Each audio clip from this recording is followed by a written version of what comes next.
If your mind never stops thinking, but your life never moves forward, don't skip this story. Listen till the end, because this isn't just a story. It's a mirror for your own thoughts. Have you ever lain in bed at 2 a.m., phone screen dark, but your mind is still bright like a noisy market? Exams, unread messages, old mistakes, possible failures in the future. Everything comes together at night, all shouting at you. Your body is tired, but your thoughts run in circles, and before the day even begins, you already feel finished. If your mind never stops thinking, but your life never moves forward, listen carefully, because you may see yourself inside this story. This is the story of Ria, a young student whose mind is always full, but whose life feels strangely empty. One day, when she is ready to throw everything away, she meets an old potter.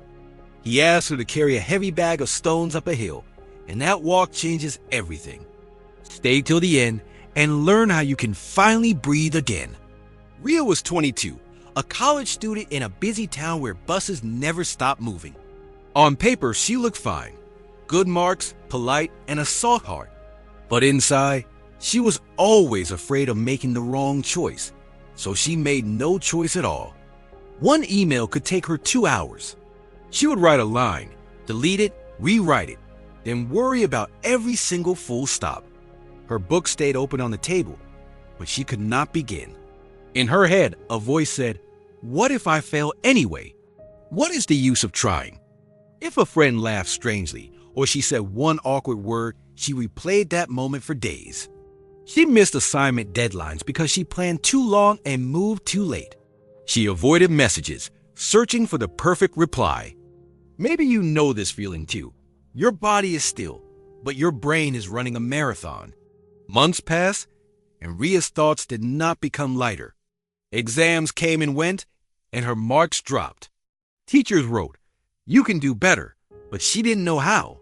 She saw an internship that matched her dreams, filled the form halfway, then spent days asking herself, "Am I good enough?" The deadline passed. The chance was gone. Her mother watched quietly. "You are always in your head, Beta. Where is your smile?" Friends stopped inviting her out. They were tired of hearing "maybe next time" and last-minute cancellations. Inside, Ria felt like a failure.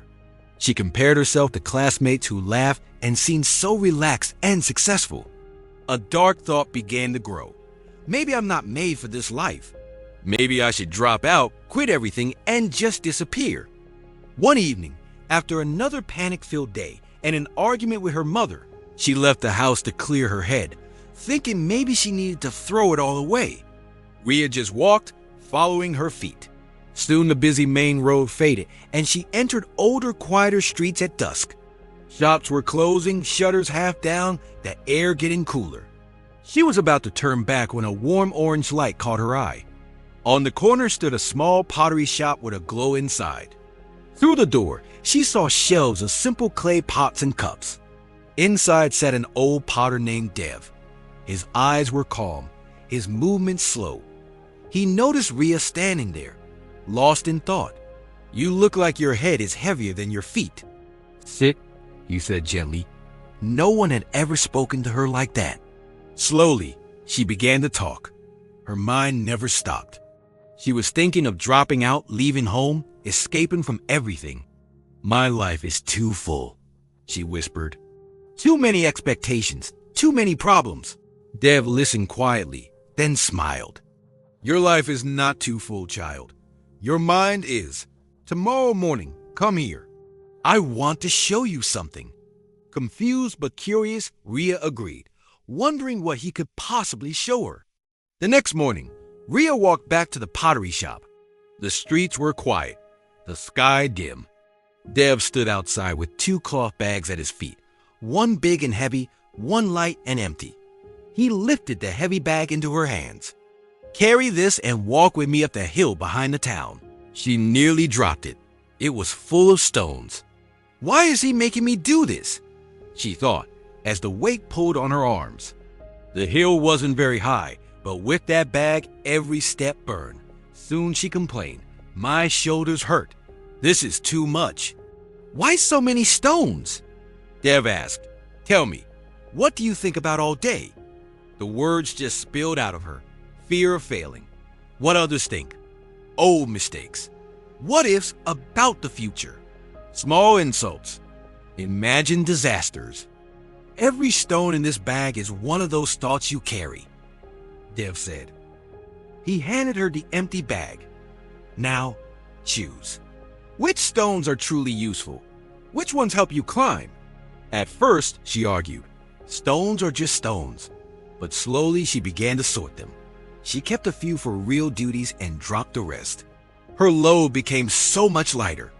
At the top of the hill, they sat on a rock and watched the quiet town spread below them.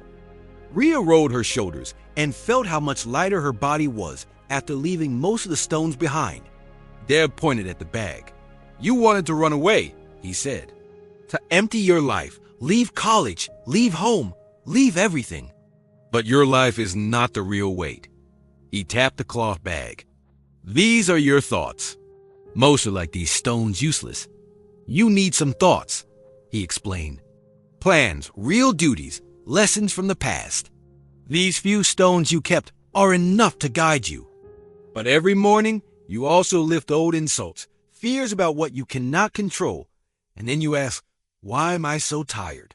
He continued, your mind is full, so your life feels impossible.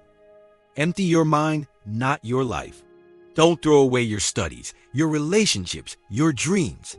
Rhea cried as he added, drop thoughts that don't help you walk. Each night, ask yourself, will this thought really help me tomorrow? Walking down the hill, Rhea held the lighter bag and Dev's words in her mind. In the following weeks, she still overthought, but now she noticed it. At night, she kept a notebook. She wrote down her thoughts, then crossed out the useless stones. Things she couldn't control, old stories, imagined futures. From what remained, she chose 1 or 2 actions for the next day and focused only on them. Before exams, instead of worrying for hours about failing, she studied for 30 minutes, then rested. When she sent a message, she didn't rewrite it 20 times. She sent it and moved on. When a friend canceled plans, she did not repeat the old story that everyone secretly hated her. Months later, her marks were better. She laughed more at home. Her mother noticed a light back in her eyes. Rhea visited Dev, but now she climbed the hill easily, carrying a much lighter bag. Friends, how many heavy bags are you carrying in your own mind right now? How many nights have you lost to thoughts that didn't change a single thing in your life? Maybe, like Rhea, you are tired before the day even begins. Not from work, but from worry. Listen carefully. You do not need to change your whole life to feel better.